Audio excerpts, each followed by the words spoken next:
and welcome back to the United Stand. We are talking Ruben Amorim's big Bruno mistake. Well, Ricky thinks it's a mistake. I don't. I definitely don't, but Ricky does. Also, Sancho and Rashford exits. We're going to be talking about Cunha and Mbeumo, Garnacho going, the striker dilemma. Ricky was watching Delap for Chelsea last night in the Club World Cup, and he's gutted that we didn't sign him. We are going to have a big Manchester United transfer debate.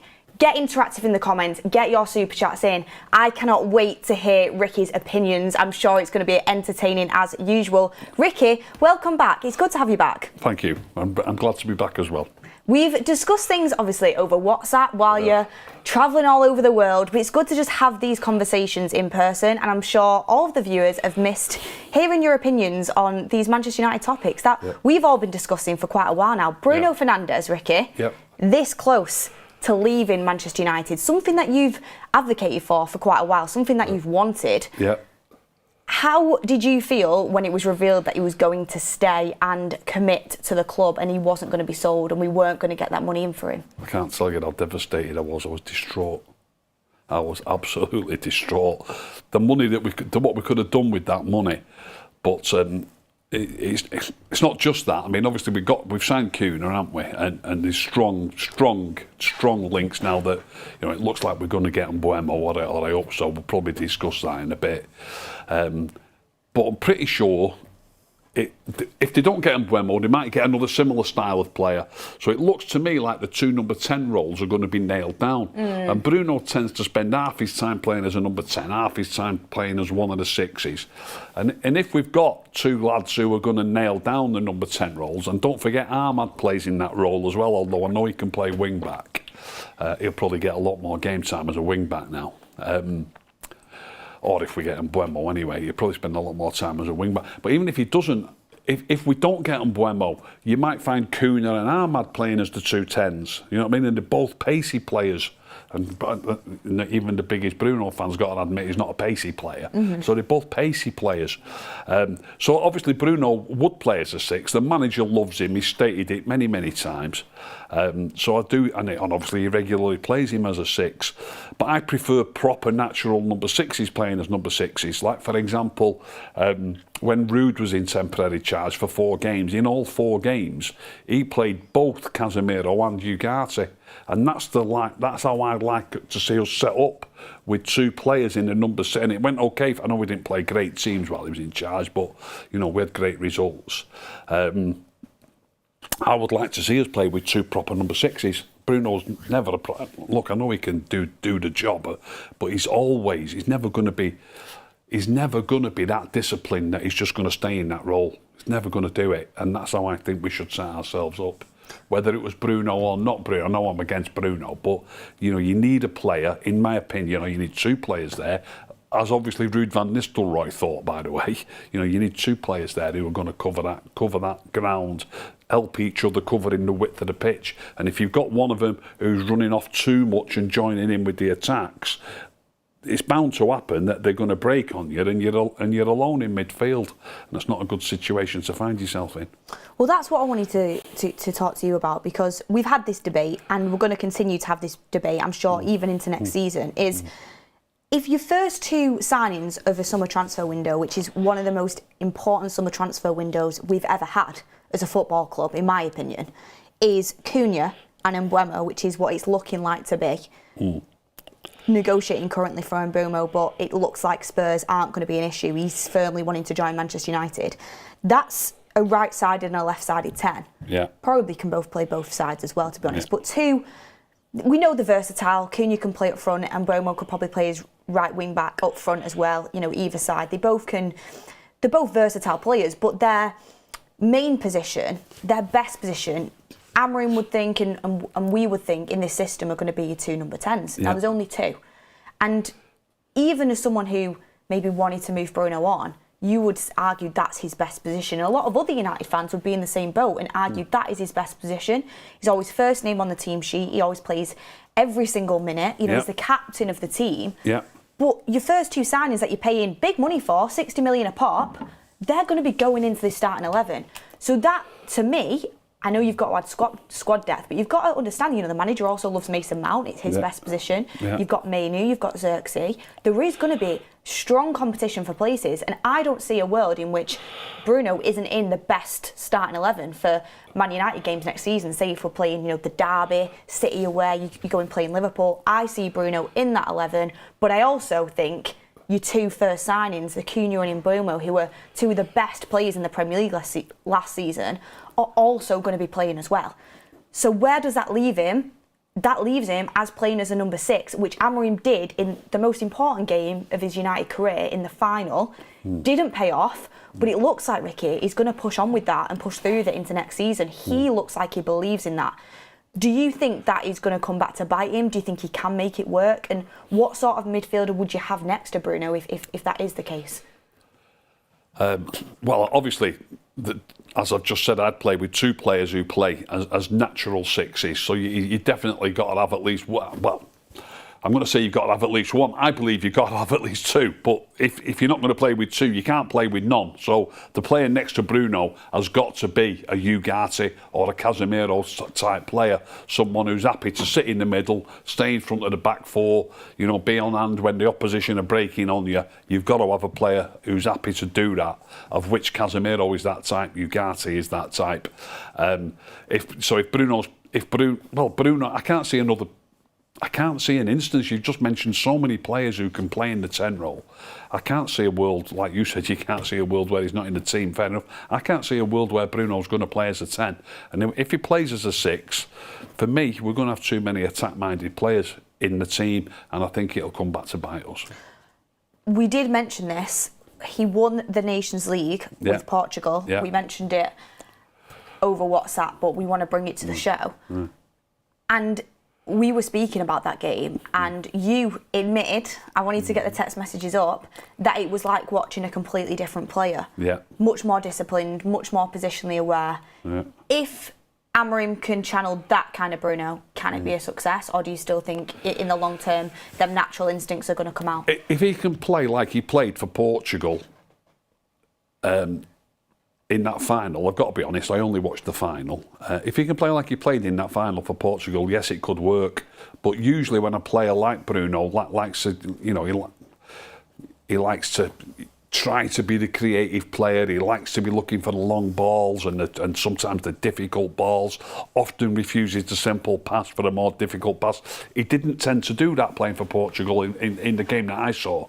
So if he could play like that every week, the answer is yes, it'd be fine. I honestly don't believe a leopard can't change its spots, as they say. So I don't believe he will be able to change his spots and play like that every week. If he could, he would be fine. What happens to Kobbie Mainoo? He's going to be a bit part player, isn't he? Going to be a bit part player. I mean, he also can play the 6 role, can't he? But he's not going to be ahead of Bruno in the pecking order. He would be for me. I like him, Kobbie Mainoo. He plays it simple. Do you think that Manchester United fans in a year's time are going to be looking back thinking we really should have pushed to take that 100 million and reinvested it? A lot will be thinking that now. I mean, obviously there's a lot, but I've read a load of stuff, different Bruno fans saying where would we be without him and stuff like that. You've read it off me. We can't get rid. How can you get rid of your best player? But people always think the best player is somebody who gets a few goals and assists. He got 3 goals in the Premier League last season in open play. 3 goals. In open play. He got 3 pens and 2 free kicks and 3 in open play. So it's not something that we need to be worried about replacing. It's interesting that you say that, because you look at the impact that Bruno had in this team that was massively underperforming last season, and to the majority of United, I would say the majority of United fans, it did feel like that Bruno Fernandes was constantly the saving grace. He was constantly the hero of that team. Yes, okay, it might have been more in the Europa League, now you state it like that. But, you've still got to put penalties away. You've still got to score the free kicks. Yeah. You were criticising him for not being able to take free kicks, and he goes and scores 2. Yeah, so what can he do to impress you? Yeah, what can he do to impress me? First of all, you do need luck in football, and with his free kicks, he had a hell of a lot of luck. Two free kicks, Beth, listen. The one against Arsenal, they've showed it on TV time and time again. Why was the wall over 1.5 meters further back than it should have been? my lad said to me, before he took the free kick, he's got to score that. You can't miss that. Look how far back the wall is, right? That's one thing. And then the one against Leicester, I know, look, you need lucky football, I get that. But if you score a free kick, it's meant to be showing your quality as a player. But the free kick that he scored against Leicester, it hit the man on one end of the wall where the keeper was diving and it went in the opposite corner. It's just absolute, complete luck. So, you know, I do... Look, it's great if you've got someone who can score free kicks. And as I've said many, many times, he doesn't score enough free kicks. He doesn't score anywhere enough free kicks. I think he's got 3 or maybe 4 now in the Premier League. I think it's 4 now. But that's in 5 years of taking free kicks. It's nowhere near enough. And the last 2 that he scored, as I've just said, ridiculous amounts of luck. Still counts. Frank Lampard was a master at it. He used to smash it out the wall regularly and it used to take a deflection and go in.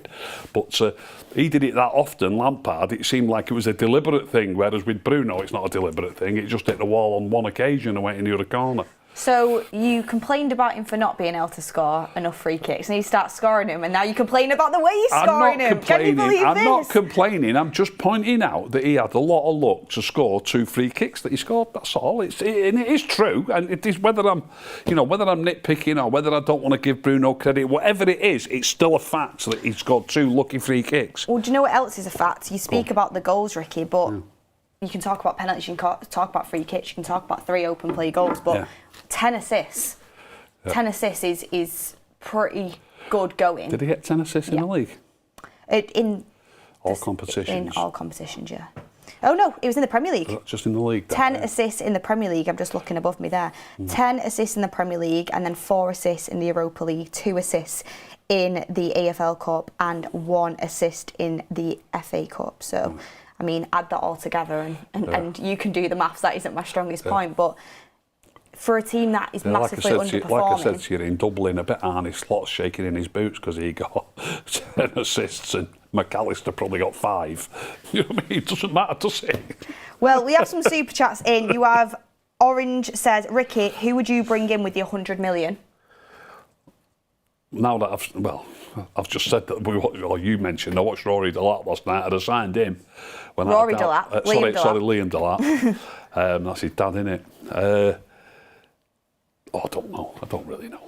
You would have signed Lindelof and Ericsson and brought them back. Yeah, look, I saw Delap last night. He looks fantastic. But if you wanted to ask who would go and watch, what I've seen of Gyökeres, I like him, and I saw your show the other day when you were saying like he does, you want players to sign for us, who wants to sign for us rather than team. I think he's chosen Arsenal first, has he? But if Arsenal don't go for him, he might go to us. I understand you're not wanting a player like that, but this brings me to something else. He scored all those goals in the Portuguese league. Here's a little bit of banter between me and you now. When I talk about Dan James, you say, "Oh, it's the Championship." The Championship's a wealthier league than the Portuguese league. Matt Tominey, you say, "Oh, it's a slow league." It's well higher ranked than the Portuguese league. I know that. So there's a striker who we want, and it's tantamount that he's playing not even in the Championship, or it's like the Championship. Do you know what I mean? I've mentioned that on shows. So that's okay to look at somebody and say he's doing it, but then when somebody goes and does it there, you say, "Oh, but it's only this." No, I agree with you, and I think that is something about Gyökeres that I have thought about, is the fact that Darwin Núñez was killing it over there, and he's not managed to do it at Liverpool, has he? And it isn't a top 5 league, and that is something you do have to think about, and that is something that can come back to haunt you. We've had it when signing players from the Dutch league as well. Yeah, but then you also can get, Ruud van Nistelrooy, you can get Luis Suarez, you can get amazing players coming out of there. Yeah, great players can come from anywhere. They can come from absolutely anywhere. So it's about the recruitment, picking the right ones and knowing the right ones. That's the thing. I mean, like going back to what I've just said there, Delap for Chelsea last night. I've seen him play a couple of times for Ipswich, but I don't know if this is a coincidence, but they do say you play better with better players. Watching him last night for Chelsea, he looks absolutely fantastic. But Ricky, could you say it's only a cameo against LAFC? LAFC look good. LAFC look pretty good. Don't diss the MLS, darling. Oh, Ricky loves the MLS. Ricky's 3 babies, Serie A, the MLS. What's your other one? Just Scott McTominay in general. We have Marlow FC saying we could have gotten 3 turkeys for the price of Anthony. We will never catch up. Mirror FTW says, just tuned in. Bruno is the best player ever. Oh, hi, Ricky. Best player ever. Yeah. I've seen some people put him in, best 11 of the last decade or last 15 years, etc. And I know you would disagree with that, but I would find it hard to disagree. United's best 11. Yeah. Anil Sekshasi says Bruno staying means we can't maintain possession in the opposition's half. We concede cheap transition moments. We have a hole in midfield. Isn't it funny that Portugal didn't do that and they went and won the Nations League? You can't just blame one player. You've got to look at the team as a whole, in my opinion. But look, if anybody has any questions for Ricky, make sure you get your super chats and get them in down below. Now is your chance to ask them. Also, if you want more of this general football conversation as well, we'll be doing Club World Cup watch along, Manchester City tomorrow on That's Football 5 p.m. Got all the daily transfer news about football all around the world on there, and we'll be doing the watch along for the Club World Cup. So make sure you go over there, subscribe, stay tuned for that. I wanted to bring up another topic, Ricky, that I can understand your Bruno point of view, because you explain it very well. I always say you could sell wool to a sheep, and I understand it. I get it, and I can understand where you're coming from. One thing I can't understand where you're coming from is the Jadon Sancho situation. I think most Manchester United fans, and I would say probably 99% of Manchester United fans, cannot wait for Jadon Sancho to leave Manchester United. But am I right in saying you're in the boat that would happily give him another chance under this new manager? Yeah, I would, definitely. Nobody knows, do they? Even the manager might not be against giving him another chance. He might have watched him play for Chelsea and might think, why have we loaned him out? What's he doing there? That's what I'd think if I was watching Chelsea. So a lot of people mix things up. I understand that loads of people are against him because he fell out with the manager, one or two things that he said. I understand that, but that's not about his football ability. But then some people who maybe thought he was a good player and think his ability is really good are still against him and sort of now say that he's not that great. But I do think he's a really, really top player, and it's no coincidence. And I know you always say, "Oh, don't bring that up again." But I mean, the last time he played a full season for us, we finished third. That's 3 years ago. We finished third, and he was playing. He played enough games to be in the top 11, enough minutes. You can check that out on where do I get it? Transfer marks, I get it. So he played enough minutes that he was in the first 11. We finished third. We then loaned him out to Borussia Dortmund. He played in the Champions League final. And then last season we loaned him out and he finished fourth with Chelsea. So as a player, he's had 3 successful seasons in a row. We've had 1 while he was playing for us and 2 crap ones. You know what I mean? I don't know what we're going to do with him this year, but it wouldn't surprise me one little bit if he goes and plays for another team who are better than us. If he goes playing for another team who are better than us and who do better than us, does that make any sense? It just doesn't make sense to me. We should be looking for players who can finish in the top 4 and who can play in Champions League finals. Would you say the same if I said to you, Marcus Rashford played for a better team than us this year in Aston Villa? And played Champions League football, was probably man of the match against PSG. Would you, or could be up there for man of the match against PSG? Would you say the same thing about him? No. First of all, he didn't play for them long enough. He only played a few months. Jadon Sancho. He's been at Chelsea all season and he finished fourth. The first time at Dortmund in the Champions League final, it was halfway through a season, was it not? Yeah, he signed for Dortmund at Christmas, but he played in all the knockout stages. And in the quarterfinals and the semi-finals, they rested him before the games. That's what they thought of him. There's a player playing in a Champions League quarterfinal and a Champions League semi-final, regarded as important enough that they rest him. Have a think about it, Beth. They rest him before those games, and yet for us, he wasn't getting in our team. It just doesn't make sense. And then they've got to the final. So, you mentioned Rashford playing. Okay, he played in the Champions League. They were already in the Champions League when he went, and they didn't go far in the Champions League. They got to the final with Sancho playing. So the Rashford comparison is nothing. I am playing devil's advocate a bit, but also as well, you've got to. In fact, Unai Emery, do you agree he's a very good coach? Yeah. He dropped Ollie Watkins for Marcus Rashford.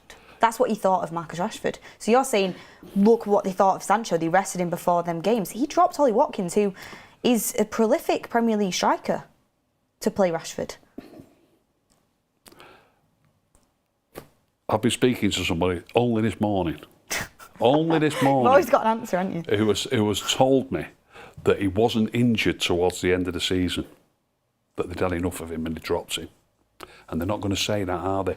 And I might have said to you at the time, I always, whenever anybody gets injured in training, I'm always a little bit unsure that it's true. I know people can get injured in training, but Rashford played in the previous game. The first game that he missed with an hamstring, there was no news in the papers that week about him being injured. He just didn't play on a given day, whoever it was against. And they said, oh, he's got an hamstring problem. It was the final, wasn't it? No, it was about... It was before that? It was about 6 games, 7 games, maybe even 8 games before the end of the season. But he missed a game with a supposed hamstring injury, which I was a bit sus about it in the first place. I was thinking, is he definitely injured? I'm not really sure. And I spoke to somebody today who reckons he's got it on good authority that they simply said to him, again, by the way, attitude was mentioned from the guy. I'm just telling you what. I've just been telling you what I've been told. It's not. I don't know this for certain, but I've been told that his attitude wasn't great and they weren't keen on him. And well, they're not going to sign him, are they? You know what I mean? So I don't know what we're going to do with him. While we're on Rashford, what are we going to do with him? I was thinking of. We were talking. I think we were probably talking a couple of years back about maybe getting 80 or 90 million for him. Then it dropped to 30 or 40. I think we'll struggle to give him away. Well, we were discussing this before, and I thought you did bring up an interesting point. The perception of Sancho and Rashford are pretty different, but you said that you think next season Sancho will be playing for a better team. Yeah. Sancho... I didn't say I think he will, but I said if he does, then you need to start having a rethink, because if he's playing, that'd be the 3rd year in a row we've loaned him out to a better team than us. Years and years ago, if you left Man United on loan, it'd be to a championship team or you would go to a poorer team than Man United. You didn't used to loan players out to teams that were better than you. Why would you loan out players from your team who are good enough to play for better teams than you? It just doesn't make sense, does it? Have you heard about the Napoli interest in him? No, I haven't. Apparently Napoli are interested in signing Jadon Sancho. They've got Jack Grealish, Jadon Sancho and Alejandro Garnacho all on the radar. No, they want to sign a left winger. Sign all of them, are they? No, they're looking at him though. Yeah. They want a left winger, so they're going to pick and try and pursue one of them players. I bet it'll end up being Jack Grealish, but... Well, I think, as much as I rate Sancho, I think Jack Grealish is probably the pick of the 3. But Sancho's definitely next. We had an interesting chat in there saying you're speaking about Rashford's attitude, but what about Jadon Sancho's attitude? I don't think there's a problem with his attitude. It's been said at our club. It hasn't been said at other clubs. Chelsea wanted to sign him, by the way. You do know that, don't you? No, I know. There's quite a few people saying, they've let him go. They haven't let him go. They wanted to sign him. He wouldn't agree. He wouldn't agree to their wage offer, would he? Which again, this is the thing with Jadon Sancho for me. Why would you not agree to that? Why would you not? Because you're playing Champions League football for it's his boyhood club. He was a Chelsea fan as a kid. But the wage is what you've got the issue with. That's not the type of player I want. Do you know what I mean? I want a type of player who wants to go and showcase, his footballing abilities, wants to play in the best competitions. And they weren't offering bad money. It was money that was worth his talent and worth what he was going to bring, because he's not worth anywhere near 300 grand a week. But he would rather chase... Yeah, exactly, but he'd rather stay on that huge wage than fulfil his potential at a club that wants to keep him. The manager likes him, and he's just, he's just scored in a European final for them, and he could have had a really good season playing Champions League football next season. That's not the type of attitude I would want. And there was rumours in England that he had issues with, maybe not attitude, I bet you love working here, don't you, Beth? But punctuality. I bet you love working here, don't you? What? Yeah. Yeah, I love it. Yeah. If MUTV come knocking and triple your salary, what are you going to do? I would stay here. You know what I mean? I am loyal to the United stand. What do you mean? Well, what I'm saying is you can't... Look, everybody's different. I agree with you. I'd like to think that I would... If I was playing for Man United, and it's obviously my boyhood club, I'd like to think that I would stay no matter how much money I was getting offered elsewhere. But Jadon Sancho is not... he's on 300 grand a week, and the reports that I've read, they're offering him half of that. So I think it's a bit... I'm not just defending Sancho. I think this applies to many, many, many players. I can earn 300 grand a week just by going back to the club that own me and then let them loan me out, and I'm still going to get 300 grand a week. So I'm not sure. I just think it's a bit unfair saying that's a bad thing to do. I think you'd be off as well if they tripled your wages. No. I don't want to go in on a tangent on this, but if, for example, I was able to do the shows here that I wanted to do, grow, expand, do the content I wanted to do, but maybe over it somewhere else it was triple the money, but I'm not going to get any game time. I'm not going to ever get in front of camera. I'm not going to ever get to do any content. I would so much rather just continue to do what I love to do and grow that way with a team around me that wants me, hopefully an audience that like me, rather than somewhere that doesn't want me to be on air, but I'm never on air, but I'm getting paid way more money. That actually is kind of like the situation on a different level, and that's how I would see it as well. And if they actually really wanted him, they would have maybe paid him a bit extra in his wage. So I mean, it's an interesting one. I think we can agree they both need to go, but what I would ask you, Ricky, is if Marcus Rashford, because this is a rumour as well, if Marcus Rashford knocks on the door, says, Mr. Ruben Amorim, I am so sorry about the way I behaved. I didn't take my job seriously enough. When you came through the door, I didn't behave in the right way, and I want to make it up to you. I want to make it up to the fan base. I feel like I've wasted my opportunity. I understand now what it means to play for the club, and I really, really want to work hard to have another chance to be part of this project and this rebuild. What are you saying? Off you go and find yourself a club. Go and find yourself a club. And do you think that's what Ruben Amorim will do? I think so, yeah. I agree. I think that is what Ruben Amorim will do. I think it's too little too late. Yeah. We don't know if Rashford is going to do that, but there was a few rumours flying around about it. Yeah. Do you think he'd perform better with the likes of Mbeumo and Cunha behind him, though? Well, I was just about to say that. The only spot in the... Because if they get on Mbeumo and they've got Cunha, he's played as a 10 in this format for this manager. He's not good enough at it. As a number 9, he's even worse. I just don't see it. Well, he played as a number 9 for Villa, but according to you, your inside sources, Ricky, but he didn't do very well. I've heard people while he was there. I was watching the games, and he played a little bit better at first. But I mean, he didn't score for a few games. Not that I always say it doesn't matter who scores, but I remember people saying, "Oh, he's back. Look at this. He scored twice against Preston. Preston had 9 players out injured. He played against Preston North End reserves and scored twice. One of them a pen." And that was in his highlight reel. And people were saying, he's back. Grow up. Wake up and smell the coffee. We have some super chats in here. We have Darren Mulaney saying, I can't see United buy more than 3 players this summer, and I don't think the window will be a good one. Marlow FC says, Chelsea wanted to keep Sancho as a bench option. Stop being delusional. We must move on. Patrick Lynch says, both Sancho and Rashford were sent out on loan because of attitude and professionalism issues. Doesn't matter what the talent is. We aren't good enough to carry those type of players. Marlow FC says, please Ricky, Sancho might be a good player, but his attitude and work rate is horrible. Why does Chelsea... His work rate is absolutely superb. His work rate is absolutely superb. Why would Chelsea pay us to get rid of him? Well, he's obviously not been listening, has he? Chelsea offered him 150 grand a week and he wouldn't take it. Dabiso Mafana says, Rashford fell out with the current manager, Sancho didn't. That's the main difference. And Pengas92 says, regardless of whether you view Sancho as an immense talent, the things he said and did under Ten Hag amounts to a petulant child. That isn't the type of professional I want at my club. I understand that as well, I get that. But at the same time, I think he was treated badly by the manager, and how long can that go on? Look, I'm fed up of hearing it from people. How long can that go on? The manager didn't rate him, didn't play him often enough, and it snowballed into the argument. So it was all down to him not getting enough game time. He's had a hell of a lot more game time at Chelsea than he had the last full season that he spent at Old Trafford. A hell of a lot more. Mirror FTW says goalkeeper is the first priority more than a striker. Well, I'll ask you about this, Ricky. It looks like we're signing Cunha and Mbeumo, and I'll get your thoughts on both of them in a second. But past them, where are your next, let's say, 3 priority positions that we have to address? You don't have to name a player, but positions. Obviously a keeper. I mean, we've only just signed Dorgu, but I'm not convinced by the left wing back. We're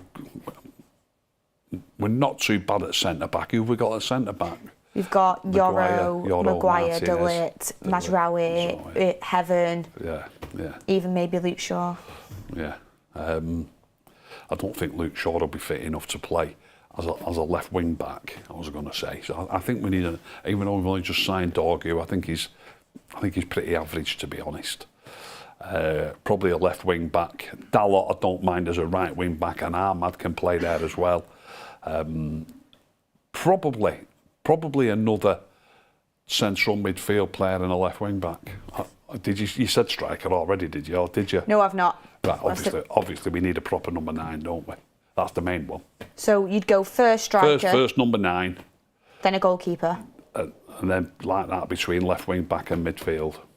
I think we'd need a central midfielder before left wing back. But I'm with you. I still would want to address that area. As you would have seen on the show I did with Maud, we did our predicting Manchester United's starting 11 way too early. And I think we've already got one wrong because we put Gyökeres up front and it looks like that's not going to be happening. Way too early. What was it? Live at 6 o'clock in the morning or something?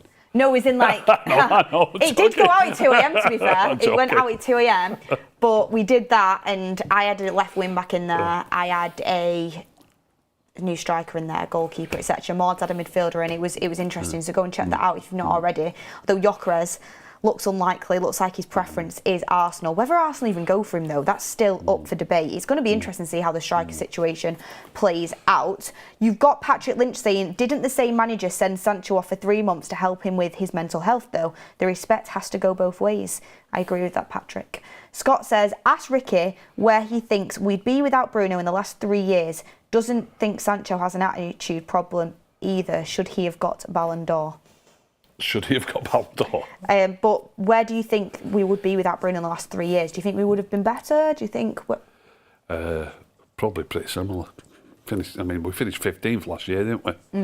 8th the year before. Can't blame that on one player, though. No, you can't, but that's where we finished. Finished 15th last year, 8th the year before that, so I do think that we'd have been roughly in those places without Bruno. Maybe. Nobody knows. People like to think that they know. They like to think that would have been worse, but we could barely have been any worse. And like I've just spoken about, Rude played Casemiro and Ugarte as his 2 number 6s. He's only charged for 4 games, but if they went well those 4 games, he used them all the time. So if this manager would have used Casemiro and Ugarte as his 2 number 6s throughout, without ever playing Bruno there, maybe we'd have done a bit better rather than a bit worse. Kevin has put a super chat in.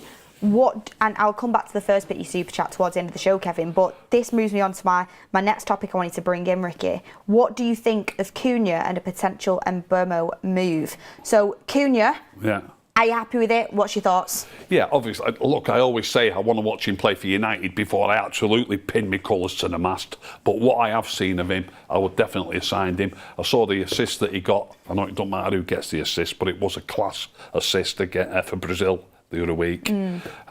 He's a powerful runner, isn't he, with the ball. He can score goals. Hopefully he works hard. So yeah, look, from what I've seen of Cunha, I would sign him myself, yeah. And Mbeumo as well? Likewise, what I've seen of him, I'd sign him as well. Both powerful runners. We need a bit more than that. You know, strong on the ball. Garnacho's played as a 10 a lot. Quite quick, but not strong enough on the ball. How much of an upgrade do you think that is to go from the likes of Garnacho to the likes of Cunha on that side? Or the way they play the game, I would say they're both miles better than Garnacho, and Bruno plays there a lot, and I'd say they're both miles better than Bruno as well. It'll be interesting to see what happens in the way he manages that. Yeah. Also, Joshua Zirkzee played there a few times. Yeah. You would assume both them 2 players are going to be starting there, and you look at the injury records as well, touch wood, usually fit, ready to play, so only 1 game a week as well. It's going to be a fight, it's going to be a dogfight for spots, but I like that. Early doors we'll have some League Cup games, won't we? So it won't be every week, there's only 2 games or 1 game. Who are you more excited for? Can you... Off the 2, probably Mbeumo, I think. Probably. Yeah, I think it's a tough one. We've not got it. He's not nailed on yet, though, is he? No, he's not. Hopefully that one doesn't slip. But does that give you a little bit of faith in maybe... I know it's not just Amorim doing it, it's a full recruitment team working together in cohesion. That's the message we've been sold by Omar Barada the CEO is that it's a team working together, Jason Wilcox, Christopher Vivell, but Ruben Amorim has his say. Does it give you faith in maybe his talent ID and the players he's going for? Because I know you weren't 100% sold on him. You know, the fact that we've gone for Cunha, we're going for Mbeumo, you know, Aidan Heaven was a good signing. I know you're not completely sold on Dargu yet, but I look at that and I think it's a good start, especially when you compare it to Ten Hag, when it was, you know, the players he signed was Malacia, you had Martinez in there, you've got Anthony, I think Casemiro was that window, but I don't know if that was necessarily Ten Hag. I think that was quite a big panic. And then, you know, maybe a few other players he signed, Rasmus Højlund, Mason Mount, Onana. Obviously, there's going to be a couple in there that you might like, but does that give you maybe a bit more faith in Amorim in the recruitment side of things? Yeah, definitely. These two signings, to me, you know, they definitely give you more faith. The Dorgu one, I'm not over the moon with, but at the same time, I think we were desperate for a wide left player, and he might have just been the best available at the time, and they were desperate to get a left-sided wing back with pace and energy, which you can't deny he has got that. It's just that he's not that clever on the ball for me, and I like good footballers. Well, with the players coming in, we are going to have to start these outgoings going. We've spoken about Sancho, we've spoken about Rashford. I think, like you said, I think Rashford is going to really struggle. Nico Williams now looking close to Barcelona. That kind of puts Rashford's dream move to Barcelona in jeopardy. They certainly won't go for Rashford if they go for Nico Williams. And we could be in a situation where we are desperately trying to find a club that will offer us some sort of money to sign him. But one that is a big one as well, another fallout with the manager, is Alejandro Garnacho, Ricky. He's been linked to Napoli, but it's recently come out from Fabrizio Romano that he would prioritise a move to the Premier League, with clubs like Aston Villa being linked, and we also had Chelsea and Arsenal linked to him as well. What club do you think Garnacho will end up going to, and would you be worried about him going to a Premier League team and showing United up? No, I won't be worried about that.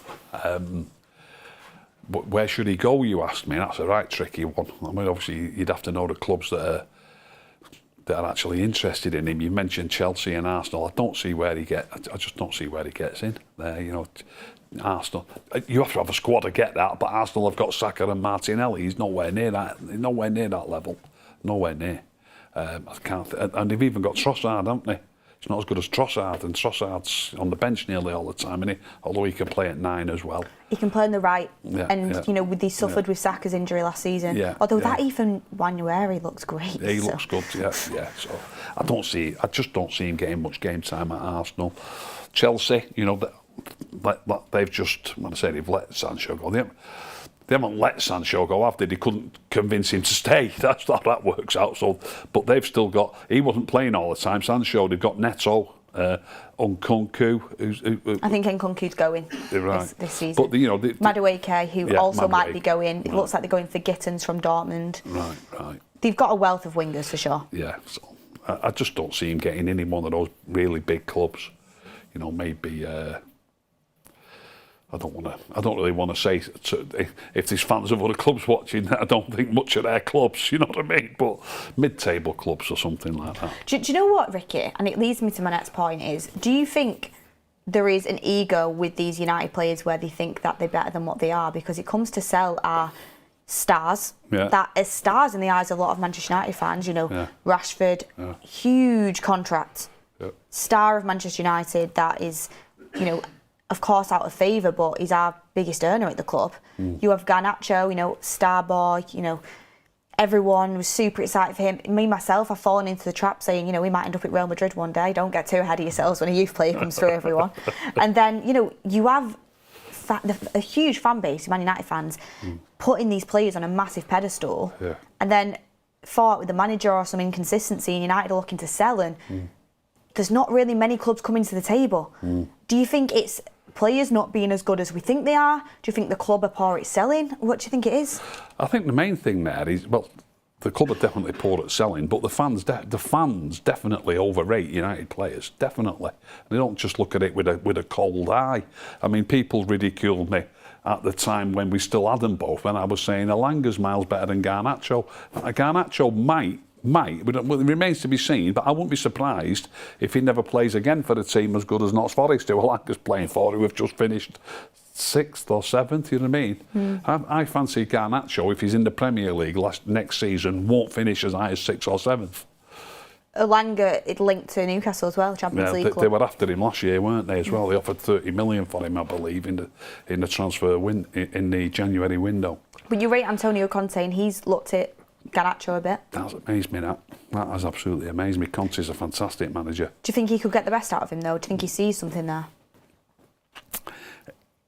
Look, it's possible. It is possible, but I just don't fancy Garnacho myself. But Conte, you know, if anybody knows better than I do, Antonio Conte should. How much do you think he's worth? Because that is a big sticking point with United fans. Some people think United should demand 70 million for Garnacho. Some people, think around the 50 million mark. Where do you see it? So how much are Newcastle offering for Elanga? We're not entirely sure. It was 30 million in January, wasn't it? They're not offering that for Garnacho, are they? Elanga's miles better than Garnacho. Miles better. So where do you go from there? 15 million? Nah, come on, Rick. But why? It's not 15 million. 20? I mean, I said... 15, 20? I said he's nowhere near worth 70. Nowhere near. And I don't think he's worth 60 either, because we've paid 60 for Cunha and Mbeumo, and they're miles better than him. I was thinking 50 million mark. For his age, the potential, Premier League proven, the moments he's had. What do you mean by Premier League proven? He's excelled in Premier League games. The odd time for a few minutes here and there. But he has, though. Not good enough generally, Beth. But he has excelled in Premier League games, and he's contributed in scored a fantastic final overhead kick once, didn't he? Against Man City, who yeah, were the best team in England, yeah. And he had a really good game. That he won the Puskas, didn't he, for the overhead kick. Yeah. Against Everton. It's a great goal, yeah. Little moments. I mean, I know it's moments. Little moments, great. Yeah, that's great.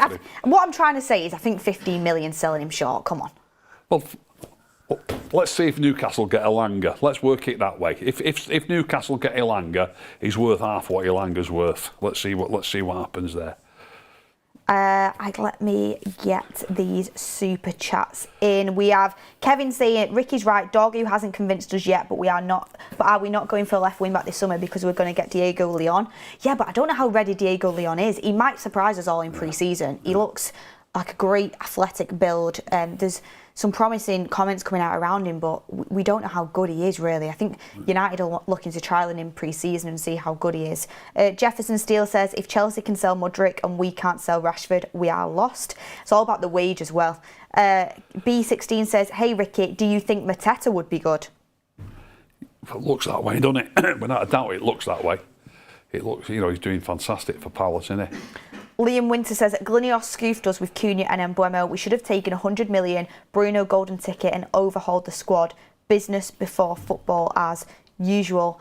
Anil Sekar says, we are 16th without McTominay and 16th with Bruno. Who is better for the team? McTominay, without a doubt. We have Kevin saying, hope you are doing well. Ricky, what do you think is the priority position and what player should we sign for that position? We've done that one. And Jefferson Steele, I've done that one. Thank you very much for that. I next wanted to ask you, Ricky, about the striker situation, because we all agreed priority going into this summer. Absolute must we sign a striker. Put all our eggs in the Delap basket. Losing that Europa League final unfortunately meant that we were out of that race. He wanted European football and he chose to go and sign for Chelsea. Yeah. Do you think that's something that Manchester United are going to look back on and think we missed out on a really good player there? From what I saw of him last night, definitely. I'm gutted. I mean, just watched him last night. I'm just gutted. It's just the way he moves, the way he controls the ball, the way he passes it. It just looks like a natural footballer. So I think he's going to be a superstar for Chelsea. I really do. And he was playing for Ipswich last year. Okay, he was in the Premier League, but he's playing with better players for Chelsea. So I'm gutted that we didn't get him now that I've seen him. Obviously, I didn't know enough about him while he was playing for Ipswich. Obviously, he was scoring some goals, but I didn't watch Ipswich games and I didn't study him closely. But last night, watching that game, I thought, what a player he looks. Do you think United were right to go for him as the priority striker target? Delap? Yeah. From now that I've seen him last night, yeah, definitely. I would have signed him without a doubt. I'm not seeing a lot of Gyökeres either. He might be just as good, but looking at the lap, I would be over the moon to sign him, and I think it'll be difficult to get another player who I will think the same about, where I will look at him and go, wow, what a player he looks. 30 million as well. What is that what they paid for him? Yeah, release clause. So they paid 30 million for him and you want 60 million for Garnacho. It's a release clause though. It's a release clause. Release clause, fair enough. If it wasn't a release clause, Ipswich would have been demanding a lot more, I tell you that. Yeah, fair enough. And plus Ipswich have been relegated. Yeah. The other options that I wanted to bring up and kind of gauge your opinion on. Mateta. Yeah. Osman, I feel like it's a bit of a pipe dream, to be honest with you. Gyökeres, but he's prioritising Arsenal. And then there's also talk about Ekatike from Frankfurt, another I've not seen enough of him. young player, just about to turn 23. People calling him Baby Isaac, but people call him Rasmus Højlund Baby Haaland. Do you know what I mean? You can't really look too much into that. And it's a big jump up for a young striker that is unproven. Yeah. We would need to watch more of him, of course. But just out of kind of them strikers there I've been linked to, what would you fancy out of them? Well, someone's just asked about Mateta, and he's doing great, and he's old up player. I didn't watch the cup final actually because I fancied City were going to smash him, so I never watched it. But I have seen the goal since, and Mateta's old up play and his pass down the flank that leads to that goal is proper quality centre forward play. I won't be against signing Mateta out of those players. I really wouldn't. I'm in agreement with you. I think we need someone Premier League proven and ready to go. Did it put you off Gyökeres when he's just waiting to see what Arsenal do? It put me off a little bit, but I'm not that fussed about that. If a player comes to sign for you and play for you, he'll do his best for you. So I wouldn't be too worried if Arsenal don't sign him and we do sign him. I wouldn't hold it against him. Is there any other clubs in the Premier League that are worrying you? Transfer business that they're getting on with and strengthening their team that you think they're really getting far out ahead of us?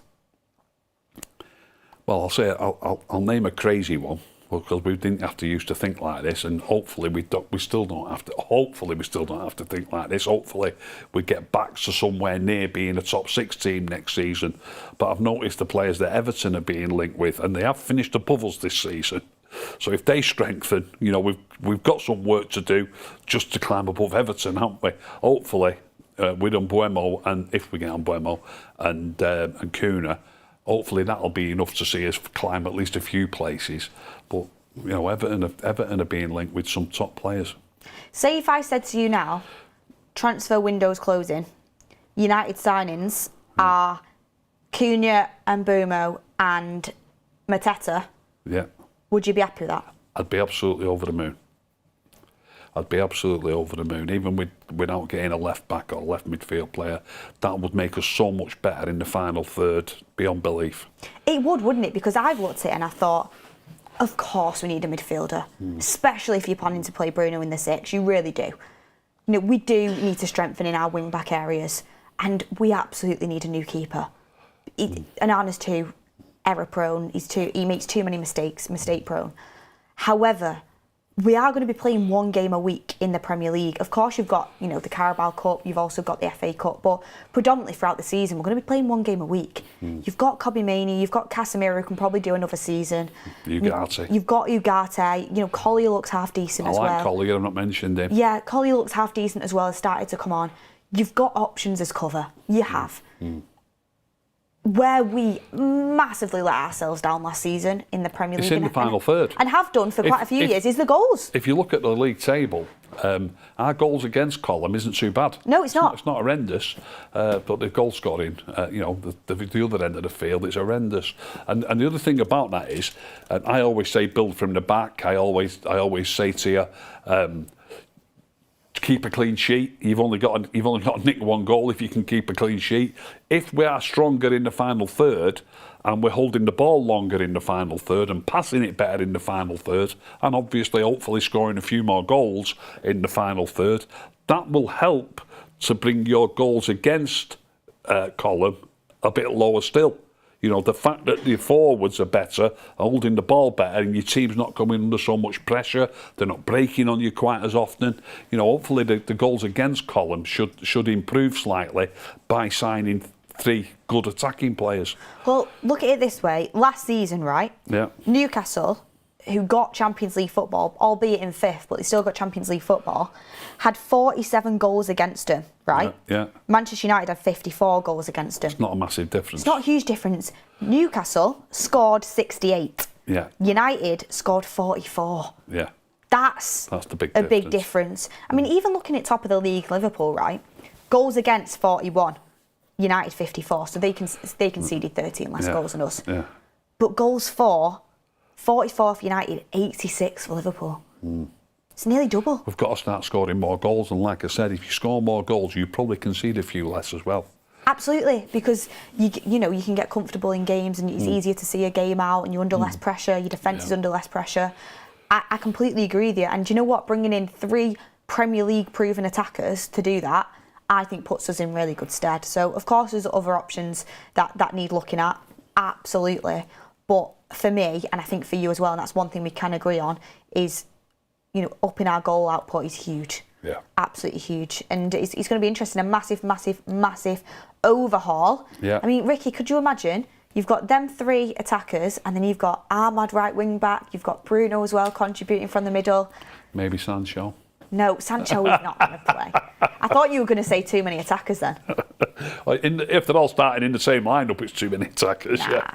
Do you think Ahmad can thrive at right wing back? Ahmad can thrive there, yeah. I still think the manager might prefer a full back though as his wing back. That's the problem. Well, interestingly enough, Robert McCormack's just come in with a super chat saying, I think he loves Dalot. I expect him to stay at right wing back. Yeah, Dalot's okay, yeah. I won't be against that. But then where does Ahmad play? I just mean out of the club. Yeah, they've got. If Rob's saying that he thinks Dalot might start as right wing back on a regular basis, then if he's right, then Ahmad's going to be on the bench, isn't he? If we sign up, play all this money for Mbeumo and Cunha, Ahmad's going to spend a bit of time on the bench. Probably will spend a little bit of time on the bench. Dalot will get some game time, particularly in the big games. I think the manager will prefer to have a full back as his wing back. If we're playing one of the promoted teams at Old Trafford, he might go all out, and you know what I mean. And maybe anybody in the bottom 10, something like that. I think that Ahmad will play a lot of games, and I think he'll play the majority of the games at right wing back. But I do think he'll play in the front 3 as well. I think he can do both, and I think not one single player is going to play every single minute of every game. There's going to be rotation. There's going to be a fight for your place. You want subs to impact a game. Yeah. So that's what we're going to have. I mean, even Bruno might get a bit of rotation, Rick. I wonder. I think he's going to have to. I would have thought so, but you just never know. It just looks, 3 managers in a row have played in virtually every minute of every match. It's beyond me. Yeah, but we've not had a strong squad around him, to be honest with you. But now it's looking like if we get the signings in that we want to, that it is going to be stronger, especially in the attacking side of things, which is where we've relied on Bruno so heavily. You have Kevin saying, what do you think? How will Højlund do with Cunha and Mbeumo? A little bit better, surely. A little bit better. Would you rather play Xerxes with them or Højlund if we didn't have a striker? Xerxes is the better player, isn't he? Yeah. Xerxes is definitely the better player. Højlund's a little bit quicker, but he's not alert in the box for me. He's got a lot to learn. Look, he'd probably scored a few more goals if Mbeumo and Cunha are servicing him and trying to get round the back, get balls across. But you've got to be alert. I would probably go with Xerxes, but as an out striker, a proper number 9 who's attacking the goal, even though I just said he's not good enough at it. I don't see Xerxes in that role, mate. I see Xerxes as a player who wants to come short, get involved in the play, link the play up and all that. We need somebody who wants to be at the sharp end of the team, and as ordinary as he is, Højlund's more like that player than Xerxes is. Alex says, Robert McCormack for United CEO. Jackal says this is because we don't know how to assist, and we also have Josh G saying Elanga is not better than Garnacho. Oh. Do you know? That's funny, that. So it's very laughable. Elanga's absolutely class. Robert McCormack says he's just a steal at 30 million, talking about Delap there. Last but not least, Ricky, it's been an absolute pleasure to catch up with you. I've enjoyed it, love. If we did get them 3 signings that we were talking about, Cunha, Mbeumo and Mateta... You're not going to ask me where we're going to finish, are you? I would ask you... I'm about to ask you, where do you think United can look to compete in the table? just with three. If we sign new those three attacking players, yeah. and another top class striker, well, really good Premier League striker plus those two. Look, it seems like too much of a pipe dream to suddenly jump back into the top six, but we finished 8th the year before. We was devastated when we finished 8th, but having just finished 15th, I'd probably take top 8. Yeah, I think you can compete in and around. I'd really the top 8. like to say higher, but yeah. You might be just dreaming. You know what I mean? I think top 8, and then you can make a massive difference. Teams have jumped. Yeah. Teams have jumped. I mean, look at Forest last year, didn't they? Finish right near the bottom the year before, and then 7th last year, or whatever it was, 6th or 7th. So maybe we could do a bit better. But and at the end of the day, even though I'm saying I'd take that, surely we've got to do at least that way. I think if you had a keeper in it, you're looking more towards top 6 and a midfielder as well. And then you're really starting to climb. But we can't do it all in one window. We'll have to wait and see. Outgoings is going to be a must. Do you think we'll get them all out, Ricky? You call it the top 4, don't you? The Rashford, the Sancho, the Garnacho and the Anthony. Do you think you'll get them all out? Probably not. It's going to be. It won't be easy to get clubs for them all. I don't think, on the wages that they're all on, and if they want money for them. Hopefully, if they only get rid of 3 out of the 4, hopefully it's Sancho who they don't get rid of. Well, that's what I was going to ask you, to rank the importance of their exit. Can you rank it from the importance of them leaving to the least important of them leaving out of them 4 players? Rashford, Garnacho, Sancho and Anthony. Wow, it's tricky that.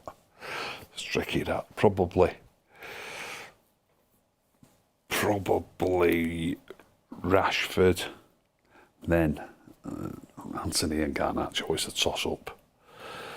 I say I'll go Anthony, then Garnacho, and then Sancho.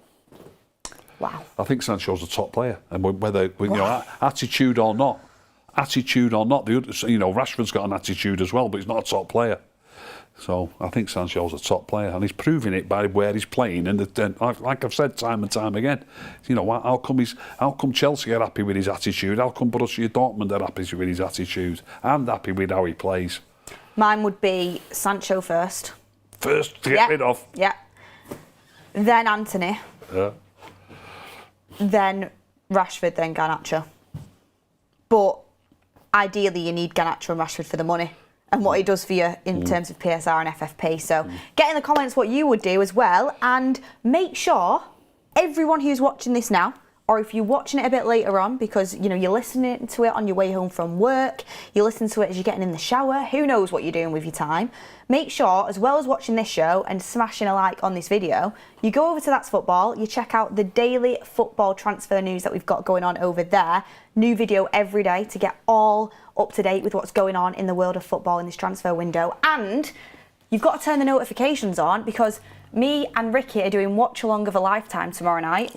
Manchester City in the Club World Cup. We're going to see maybe some of their new signings. They've already got very active in the transfer window, assessing the competition for next season. Ain't Nora, who we were supposed to be after. Oh, don't, Ricky. I would have loved Ain't Nora. We'll be watching that, and we'll be talking all things Premier League and looking ahead to next season as well. So make sure you stay tuned for that. But Ricky, it's been a pleasure. Really enjoyed it. Thanks for having me. And it's been a pleasure to all of the people that have been involved, whether it's just watching, getting your comments in, getting your super chats in. Thank you very much for watching, and we will see you on the next one.